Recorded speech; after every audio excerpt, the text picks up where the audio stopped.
Méditation du 23 juillet. Ce que vous pouvez devenir. Après être tombée, elle fut initiée à la communion et au service du Sauveur. Citation d'Ellen G. White. Parfois, à cause de notre façon de juger, il nous est difficile de comprendre comment Dieu fonctionne. Si cela ne tenait qu'à nous, nous condamnerions plus d'une personne pour le style de vie que nous la voyons entre guillemets mener. Mais Dieu est différent. Son désir est de pardonner, de réconcilier et de sauver. Dieu peut racheter un être humain du plus horrible des péchés. La Bible n'a aucun problème à présenter les chutes de ces grands personnages qu'elle n'idéalise pas. Idéalisés, ils ne serviraient pas d'exemple. Elle les présente tels qu'ils étaient, avec le bon et le mauvais. Cependant, il nous est difficile d'accepter, par exemple, que Rahab était une prostituée, à tel point que l'on a tenté de cacher ce fait en prétendant que le mot original qui la désigne pourrait être traduit par aubergiste. Et lorsque nous racontons son histoire aux enfants, nous la présentons parfois de cette façon, même si la Septante,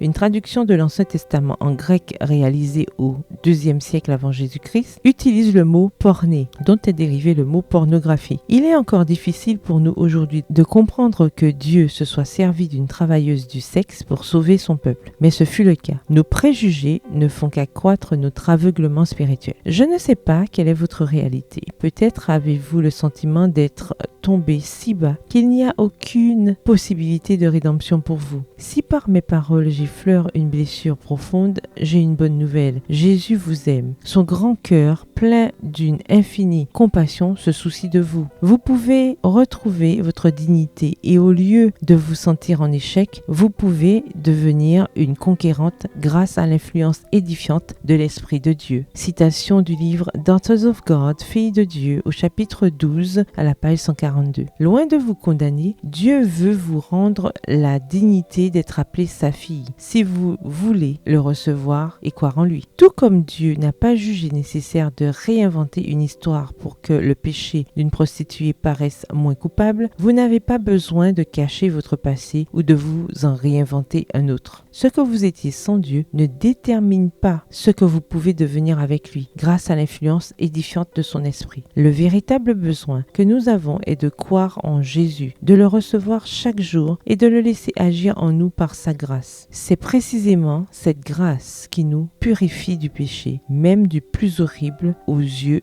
des hommes. Le verset du jour se trouve dans Jean 1, le verset 12. À tous ceux qui l'ont reçu, elle a donné le pouvoir de devenir enfants de Dieu, à ceux qui croient en son nom. Bonne journée et que l'Éternel vous bénisse.